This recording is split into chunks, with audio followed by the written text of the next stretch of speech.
Pimpinan Pondok Pesantren, Ponpes, Al-Zaitun Panji Gumilang resmi ditahan Bareskrim Polri, Rabu 2 Agustus 2023. Dikutip dari Kompas.com, Direktur Tindak Pidana Umum, Dirtipidum, Bareskrim Polri Brigjen Juhandani Raharjo Puro mengatakan, Panji yang telah ditetapkan sebagai tersangka dalam kasus dugaan penistaan agama, pada Selasa 1 Agustus 2023, dianggap tidak kooperatif saat pemeriksaan.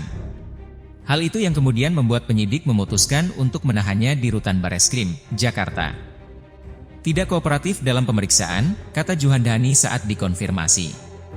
Panji sebelumnya dijadwalkan diperiksa penyidik pada 27 Juli 2023. Namun pada saat itu, ia tidak hadir karena alasan sakit. Juhandani mengakui bahwa Panji melampirkan surat keterangan dokter saat meminta agar pemeriksaan terhadap dirinya dijadwalkan ulang. Hanya saja, surat tersebut dilampirkan melalui pesan WhatsApp, WA, dan tidak bisa dibuktikan. Tidak hadir menyatakan alasan sakit demam, namun fakta surat dokter kita ragukan keabsahannya, hanya kirim via WA, aslinya diminta tidak diberikan.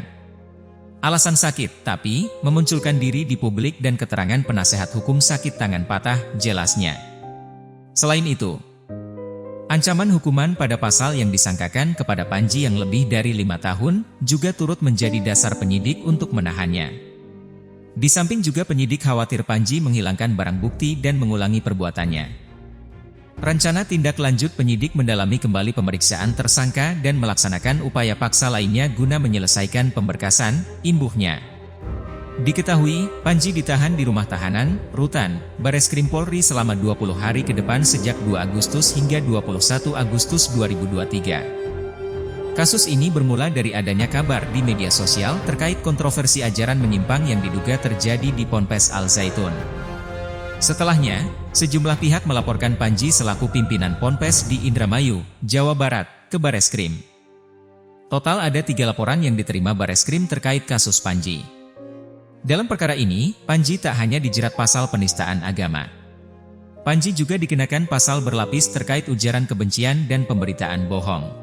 Di kasus ini, Panji terancam pidana paling tinggi selama 10 tahun penjara terkait pemberitaan bohong sebagaimana pasal 14 Undang-Undang Nomor 1 Tahun 1946 tentang Peraturan Hukum Pidana. Panji juga dijerat pasal 45A ayat 2 junto pasal 28 ayat 2 Undang-Undang Nomor 19 Tahun 2016 tentang Informasi dan Transaksi Elektronik, ITE. Isi pasal 45A ayat 2 tersebut terkait ujaran kebencian itu. Panji terjerat ancaman 6 tahun penjara. Selain itu, Panji dijerat pasal terkait penodaan atau penistaan agama yakni pasal 156 AKUHP.